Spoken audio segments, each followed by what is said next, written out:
Hey everyone, today we're doing up this old road bike. This is a 1989 KHS Triathlete Pro. I'm doing this up, we've got a retro ride for road bikes coming up.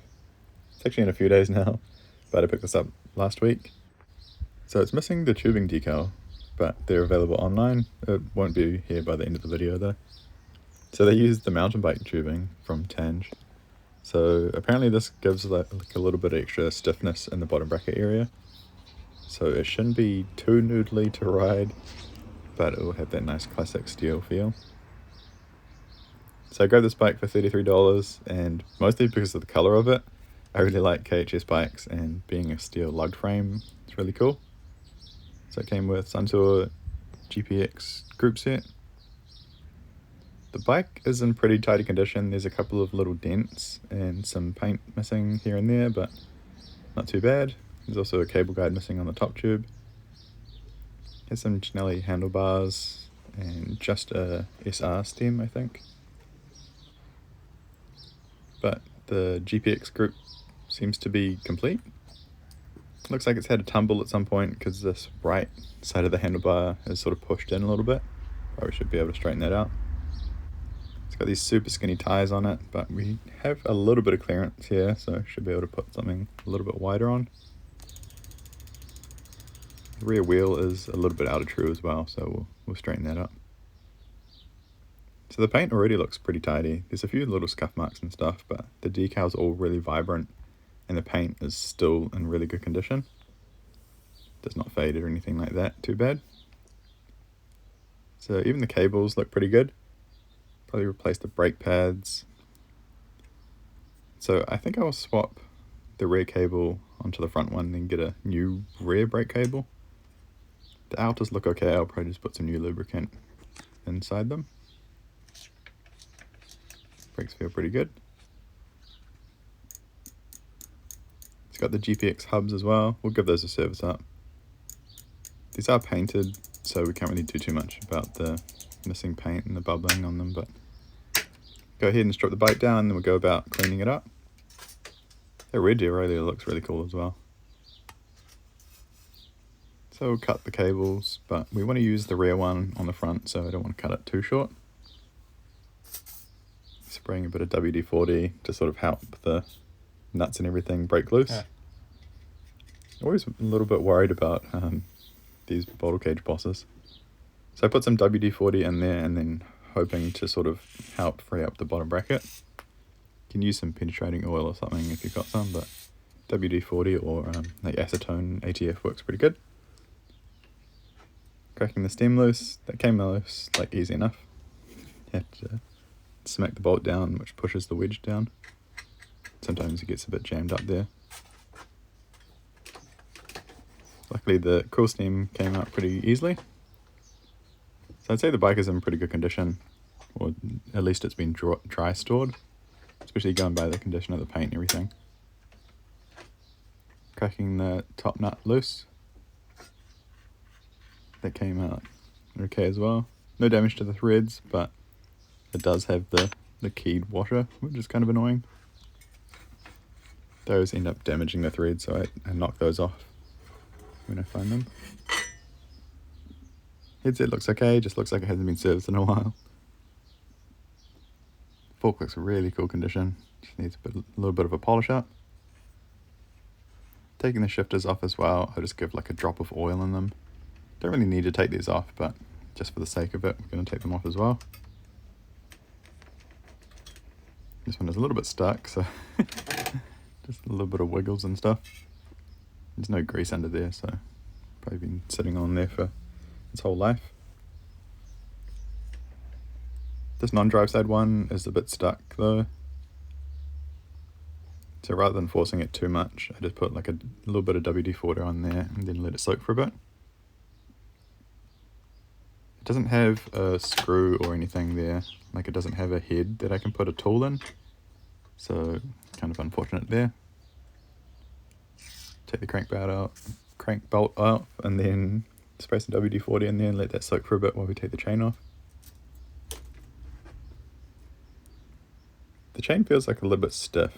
We've got a couple of solid links here, but It's in good condition. I checked it with the chain wear tool and it looks okay, so should be able to free it up and reuse it. Derailleur's in pretty good condition. It's got a couple little rusty bolts, but we'll throw those in like the evapor rust and they should be okay. This looks pretty good too. It's got a couple of little like paint chips and stuff missing, but not too bad. This does have sort of horizontal dropouts as well, so we could single speed it pretty well, but so this brake bolt was pretty well stuck in there. It's the wrong length and they've just sort of wedged it in. So you can see there's a bit of a lip here on this brake bridge. So it's just ended up sort of jammed in there. So if I don't have a shorter one, I'll probably just trim that one down before we put the brakes back on. So trying to take the cranks off now. This is always a bit of a nervous moment, taking the cranks and bottom bracket off, hoping that I'm not going to strip the cranks. But luckily enough, this one came off easily enough. Must have been in really good condition, apart from this bottom bracket by the feel of it. Sounds like there's some marbles in there, so I'm guessing we're going to have to replace the bottom bracket, but we'll pull it apart and see what the damage is.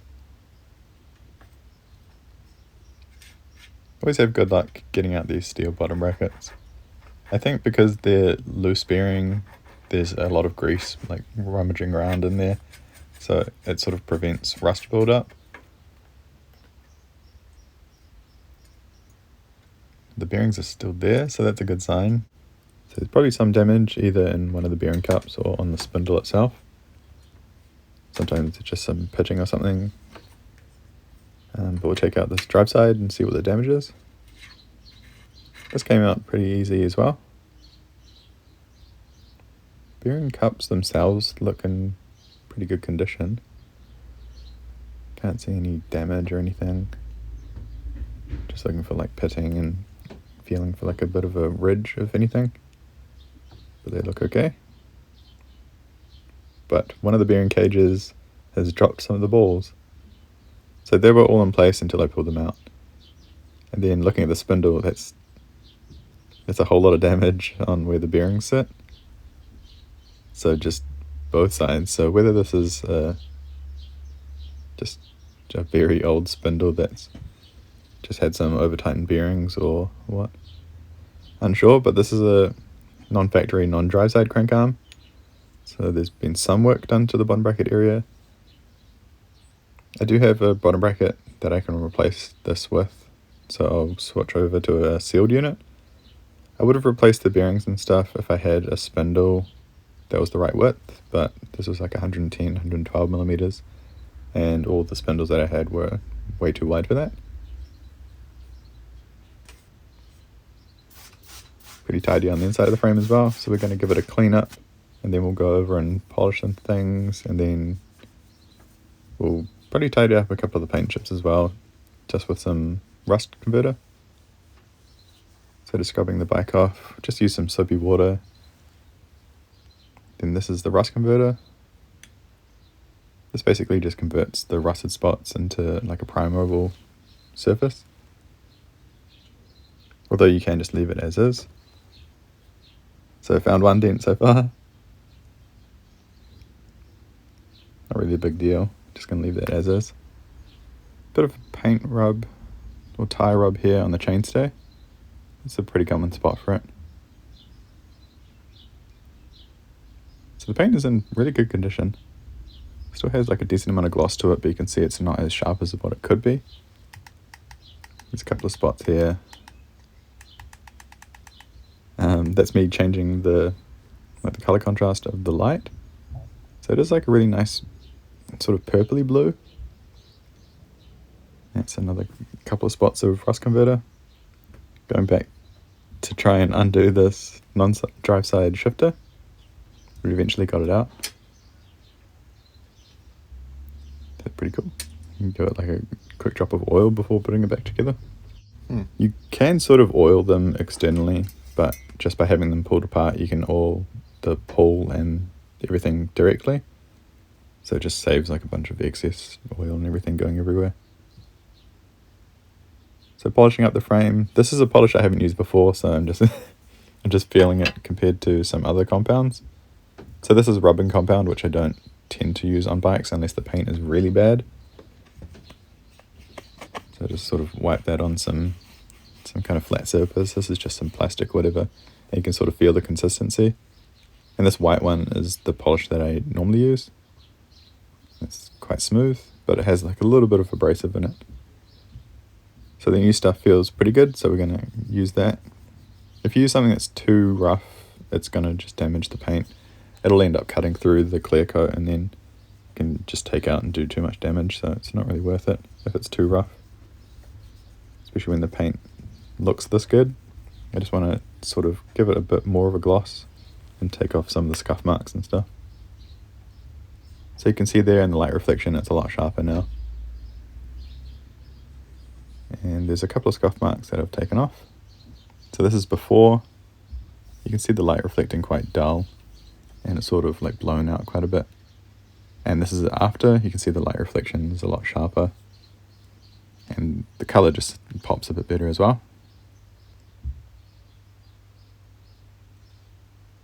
I really love the look of these decals, really 80s look. Like have a nice vice feel to it with all the pink and everything. Really cool. So there were a couple of extra little dents there on the top tube, but yeah, pretty small ones. Kind of hard to see. So before the end of the day, one of the first things I like to do is take off any bolts that have a bit of rust and stuff so I can set them in a vapor rust overnight. So we go through like the whole list of parts that are going to go back onto the bike. We're really just doing like a bit of a restoration, trying to use as many of the factory parts as we can. So one of the things that has a bit of rust is these brake bolts and then some of the derailleur clamp bolts and stuff. The bike is in overall really good condition, especially for $33. It was sort of in a funny spot in New Zealand though. Like it wasn't in a very small town, but it was in Hamilton, which doesn't have as big of a old bike scene as Auckland does. Hence it only selling for $33. So I've got some of the parts now, just not too many really. The seat post clamp bolt is quite badly pitted. So we'll throw that in the vapor rust as well, but I'm sure I've got another one. And I found like a couple of different sizes, so hopefully we can make one of those work.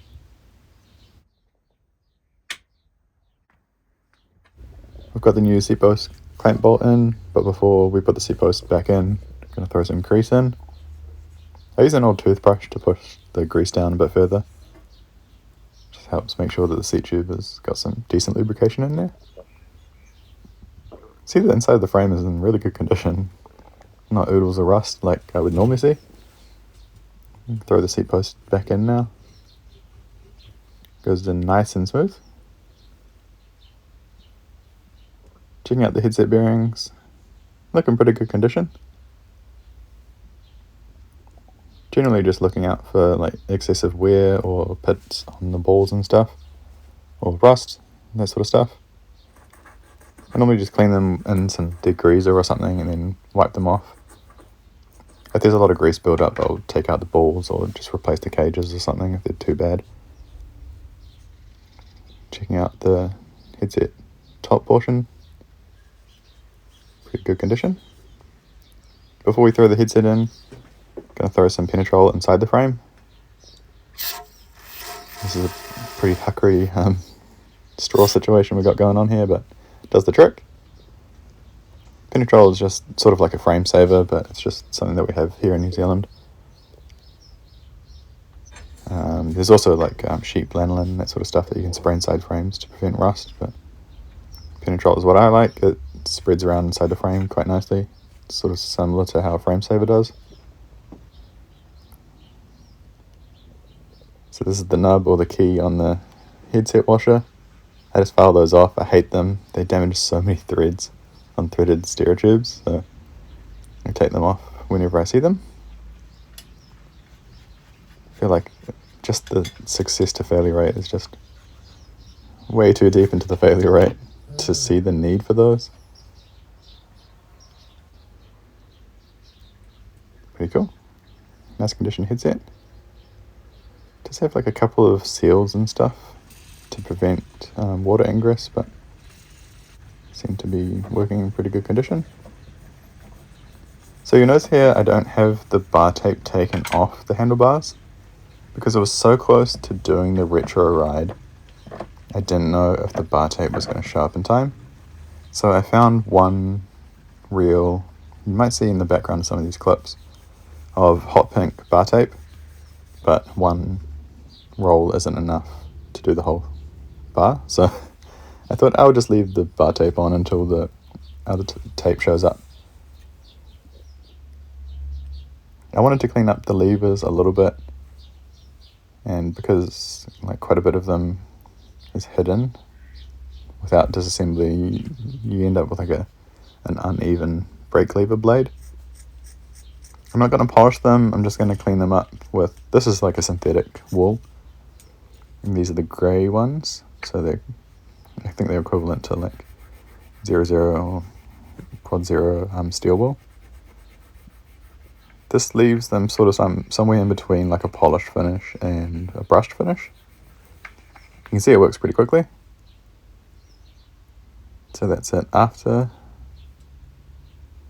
Then I'll show you it before.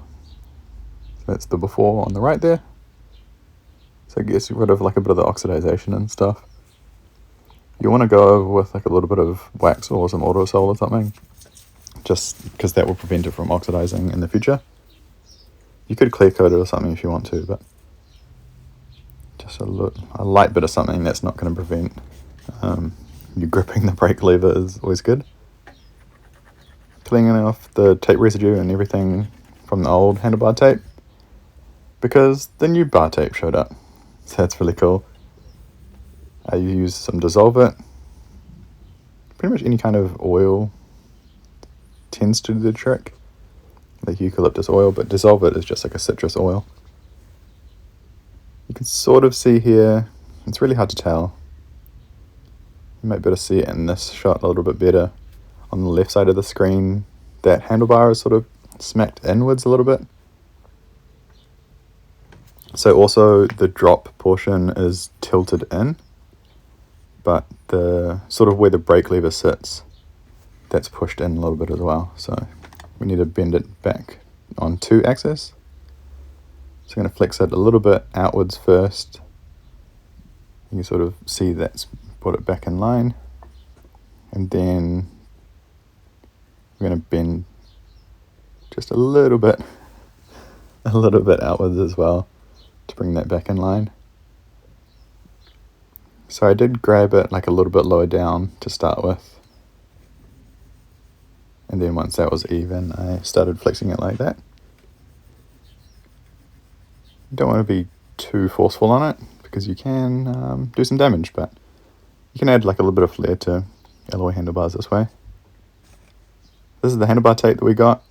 It's New Balms. It's just their hot pink bar tape. Just a nice cotton tape. Yeah. Doing the same thing that we use on the seat tube, just a little bit of grease inside there and then the toothbrush to push it down. This is just a waterproof grease. Just prevent that cool steam from seizing up in there. We're just going to set it at any old height for the time being, and then we'll set that when the bike's on the ground.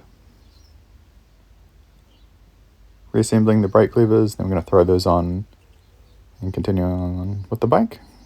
I used a little bit of grease here to put those washers back in place because they kept popping out. So a little bit of grease is just tacky enough to hold it in place without it being an issue once it's all assembled. And if you've got a keen eye, you'll notice I forgot something. So stupid. I forgot to put the spring in.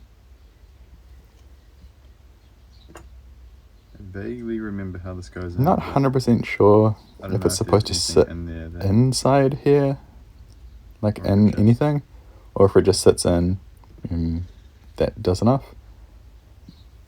So I thought we'd just try it, push the pin back through, Then it has a little grub screw, and sure enough, it just sits in there. So we've got this tiny little grub screw.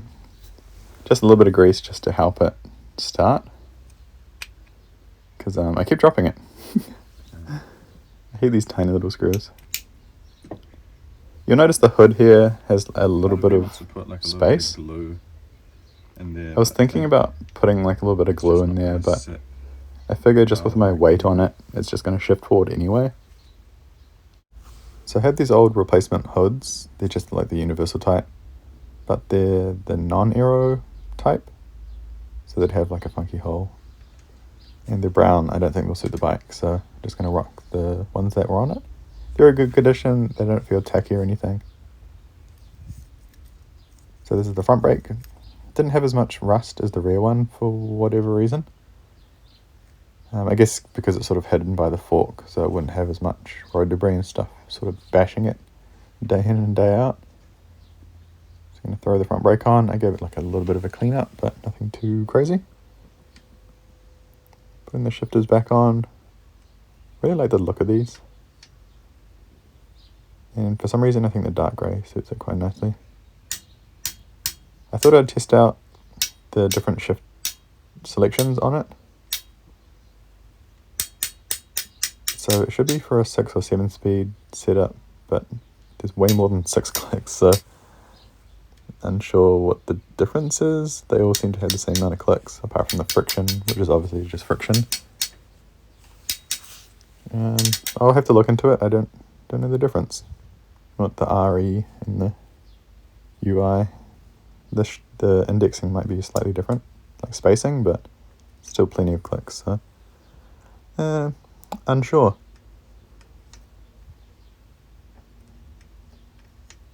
We'll be rocking it in friction mode anyway. I just prefer the feeling of friction shifting. Just a quick little drop in the pull there, and work it around like all over the teeth of the ratchet. The left side is friction only, but it has like that ratchet one way just to sort of resist the shifter self-shifting. The drive side crank arm has a little bit of, don't know if I would call this paint oxidization, but there's a little bit of damage and stuff here. So I do have some silver that would sort of suit, but it's not the same texture and it's a little bit brighter. This is like a fake chrome paint. So I'm going to go through and sort of sand off the damaged parts. Turns out there were actually oxidization. It looked really strange. It must have had like some debris and stuff in there, so it looked like gritty. So it took me a few tries. I was just painting this on and then sort of dabbing on it to get the same sort of satin texture to it. You can see just by painting it was too shiny. But the silver looks really cool, so. This is, I think, the second try of trying to dab it and make it look more even. Looks pretty good here, but not quite right. I had a couple of little wrinkles in it by the looks of it. And this is the third try. So I finally got it in a state where I was pretty happy with it. This looks a lot better than what it did. And from like a little ways back, it looks a whole lot better. So I'm going to throw the chain rings on now. It did come with a 42 tooth small ring, but I've got a 39 tooth, so we're going to take the chain rings off and then clean them up and then put them back on.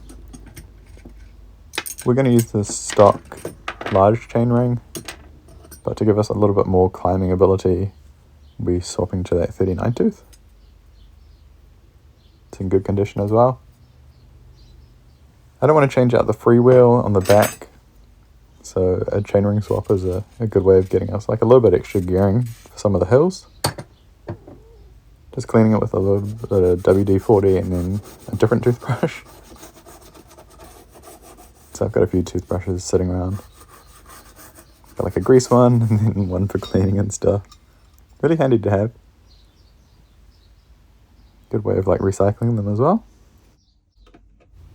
So you can either use grease or a little bit of blue Loctite in the chainring bolts. Sort of up to you what you want to use. I use a little bit of blue Loctite just because it sort of prevents them from backing off. You don't really need them to undo, but the blue Loctite still allows them to undo when you want to change chain rings and stuff, but just gives like a little bit of rust protection as well. So throwing on the bottom bracket, it had like a little bit of resistance, and then I remembered, yeah, we're swapping to a sealed unit. So these cable guides in the bottom bracket shell, normally when they come on a bike that has an unsealed bottom bracket, it has quite a big nub in there that you'll have to file down. So I've got that file down, I'm going to pop that back in, and then that should give enough clearance for the new sealed unit. This one is just a press fit one. Sometimes they have the screw in them, but for some reason this one is just a press fit, but it held in there really well, so no issues there. And sure enough, with a couple of test tries and stuff, we filed it down enough that we could throw that sealed unit in. Just because it's a different sort of sized body, it doesn't have like the small spindle, it's just got bearings and that sort of stuff, so it takes up more space. Throwing the cranks on now, a little bit of grease. I do put a tiny bit of grease on the spindle as well. Some people don't like using that, but I like my cranks coming off in the event of rust and stuff. So moving on to the derailleurs now. Really like the look of this rear one. It's got some alloy parts on it, so we can polish those up with a little bit of auto sol. So we'll go ahead and take the pulley wheels off. The derailleur's in really good condition. Like, there's not a huge amount of buildup of grease, you know, from oil and stuff. Someone over oiling the chain. So pretty good condition. So we're just gonna use some auto sol on these cages here. I'm not gonna go too hard on polishing them up, but a little bit of low-end is pretty good for them.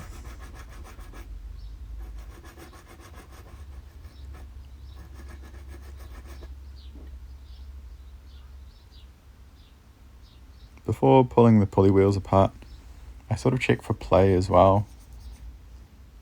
They tend to develop a bit of play over time, like the bushing and stuff sort of wallows out the inside. So if there's not too much play, then I'll reuse them, just clean them up. I tend to put a drop of oil inside them as well. You don't really need it. They say just to use them dry, but like a bit of chain lube and stuff is going to work their way in there anyway, so a bit of oil sort of helps makes things a bit smooth.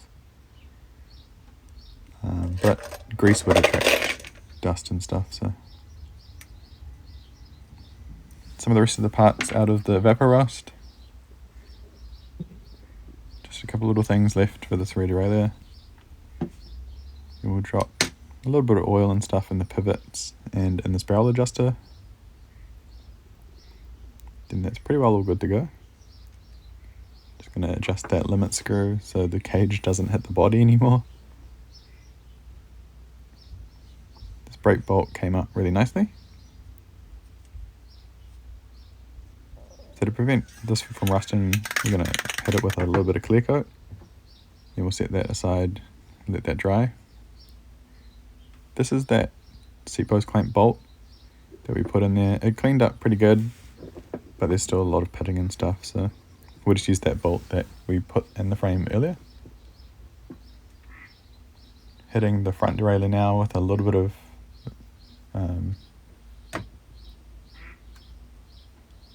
there's a duck outside. With a little bit of auto sol. You can see it's got a really cool hidden limit screw there. Pretty cool. Just a couple little drops of oil, and we'll work that in a little bit and then wipe off the excess. That little bit of oil will just help prevent water ingress and stuff from building up oxidization and stuff like in the pivots, and help keep things a little bit smoother for longer.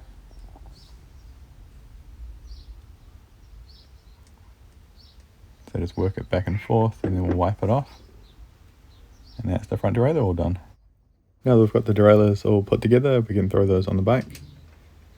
I know we don't do too many road bikes on the channel, and on the occasion that I do them, they don't really perform too well, but there's a few people that I know enjoy some old road bikes and stuff, so I've got a few to build up as well, so it's probably about overdue for me to do one.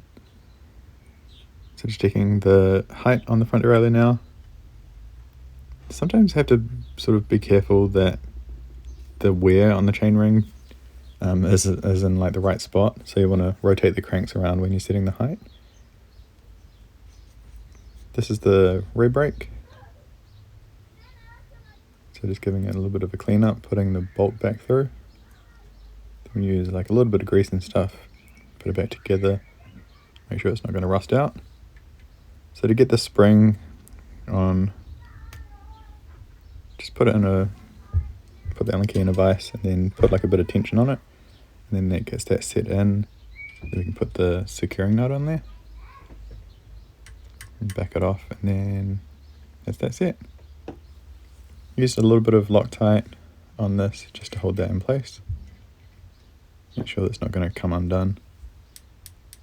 It's not like a reverse thread or anything, so kind of strange. Just cutting down that bolt now. I only needed about 4mm off or so, and that should be just the right length. It's nice and snug in there now. Just using a cone wrench to sort of adjust things into about center. But once we get the wheel in there, the brake pads on and stuff, we're probably going to have to adjust it again as well.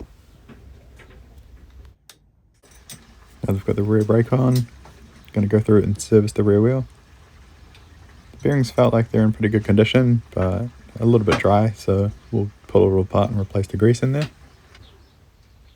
The free wheel looks like it's in pretty good condition as well, so that should stay. Just drop like a little bit of oil in there. Wipe out some of the old grease from there. The wheel does need like a little bit of truing as well, but before we do that, it's probably a good thing to re-oil the nipples.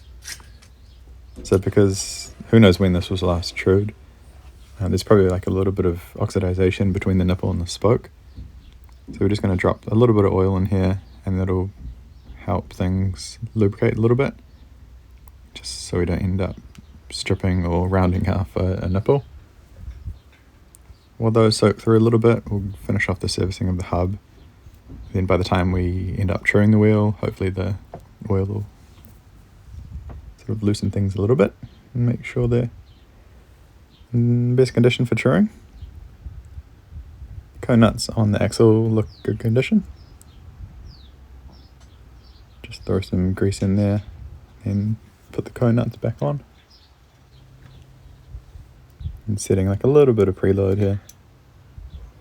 I just go back and forth until it feels pretty good. You don't want the axle like wobbling all around, but you don't want it to be super tight. That's the wobble in the rear wheel. It's also got a bit of a high spot, so we'll back that in. Then go through truing and stuff. I'm not going to show you the whole process of truing. It takes a long time to do all the truing of that.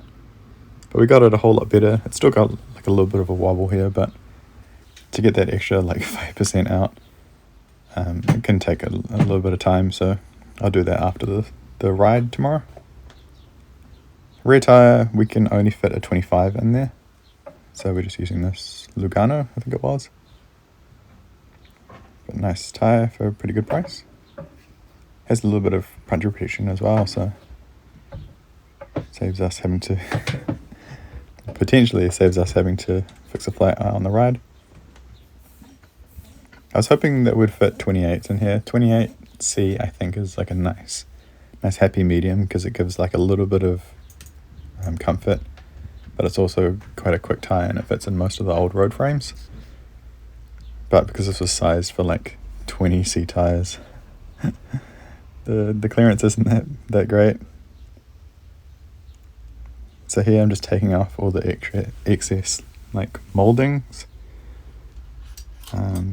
Those will wear off, but it's pretty likely that they're going to take off a little bit of paint and stuff on the bike anyway. And like the molding nubs on the side of the tire as well, they can do quite a bit of damage, especially if you have an alloy frame. They can wear through like quite a bit. Chucking the chain back on now. We clean this off. I just soaked it in like a bit of degreaser, and then on one of the stiff links I used some WD-40 and that loosened it off.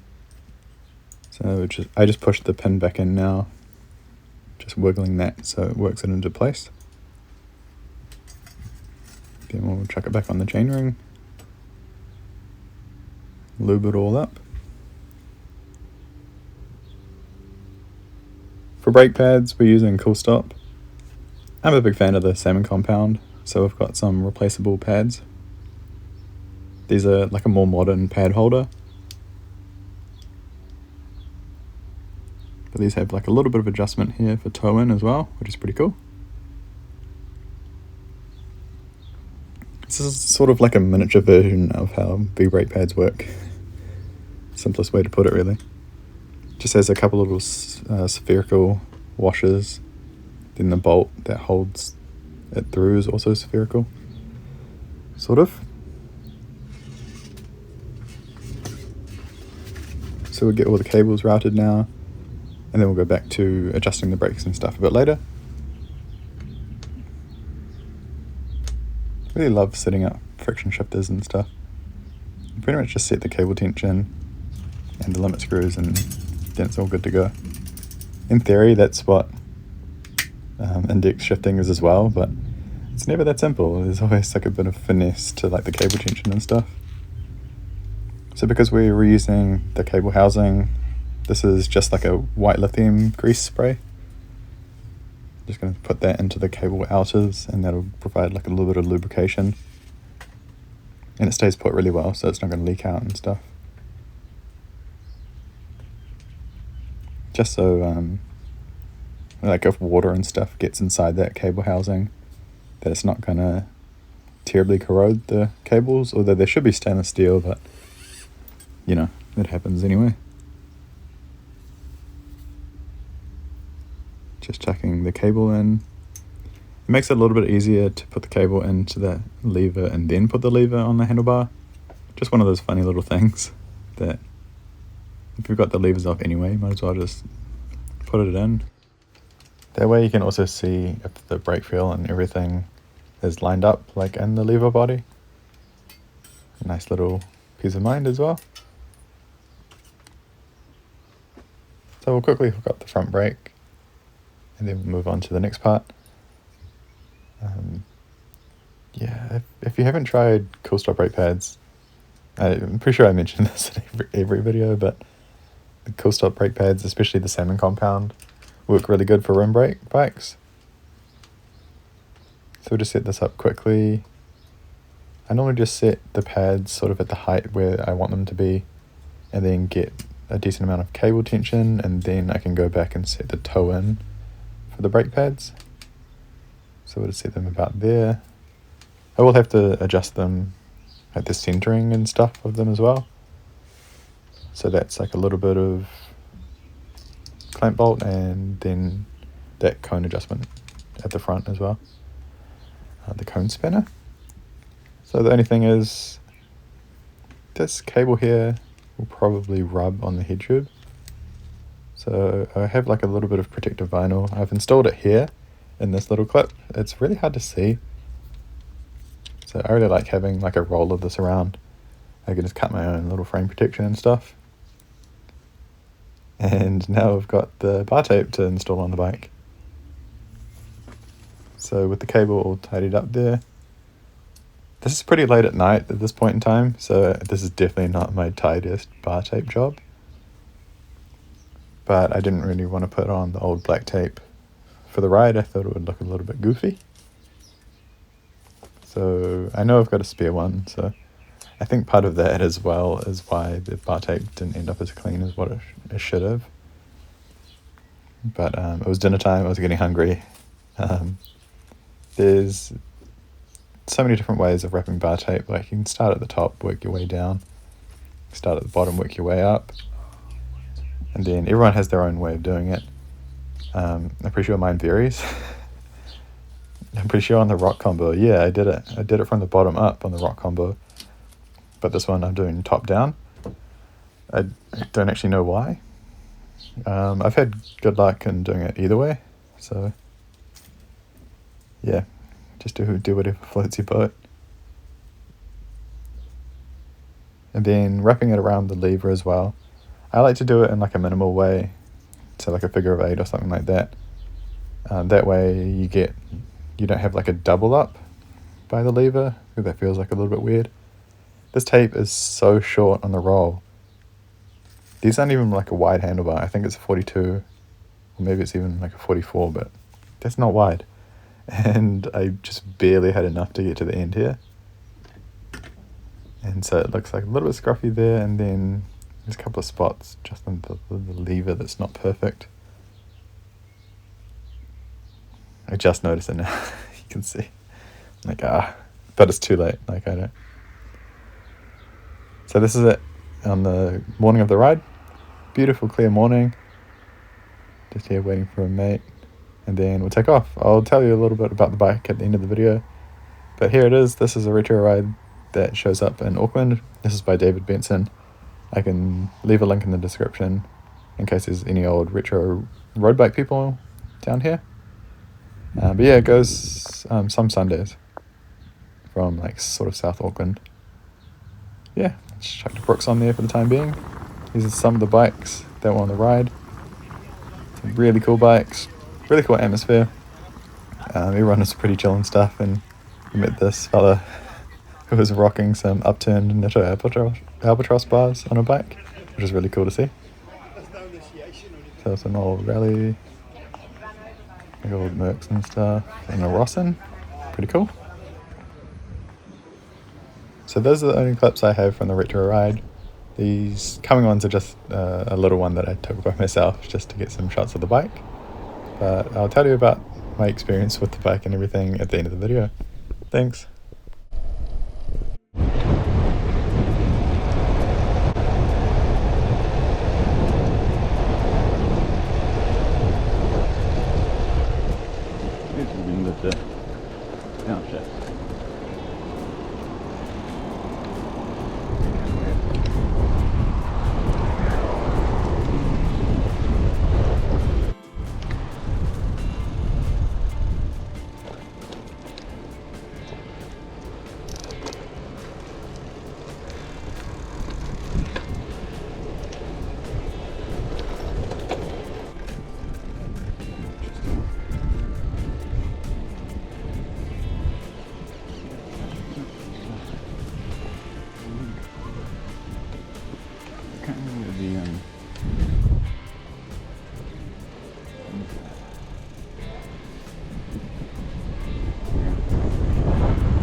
So that's about all of the video today. The retro ride that I did, it was about 70 k's or so, which is a really good test for the bike and a really nice shakedown ride. I didn't have any issues with the bike at all, which is pretty good and pretty surprising actually. I didn't really know about like the brake setup and stuff, because I sort of just rushed through things. I knew it was good enough, but you never really know these little things. The bar tape went good. As you can see, it's already faded and dirtied up a bit, but it still looks pretty good. I might have to change that out at some point, but I'm going to get it nice and tatty before it gets to that point. Still haven't had the decal show up. The only issue I had on the bike was trying to get used to down tube shifters again. Last time I used them, they felt way too far away, but this time they felt a bit better. So I think like the size of the bike and everything was quite a good fit for me. I think it was about 57 or 58 centimeter top tube, which feels nice. Because I'm quite tall, but I don't like quite a long reach. The gearing was just barely enough for the hills that we had to go up, because there were a couple of hills like in Hillsborough, which were pretty big. But yeah, thanks for checking the video out. Next one is going to be old mountain bike. We've got a retro mountain bike ride coming up soon. That's actually the end of this week. So I've got a couple of bikes I'm going to take to that, and there's going to be like a little show and shine and stuff. So I'll have a DMR Trailstar, like pump track bike, and then a Santa Cruz Bullet and a couple other bikes to rip around on. And I was using clipless pedals on the KHS. But thanks for checking the video out, and I'll see you again soon. Bye!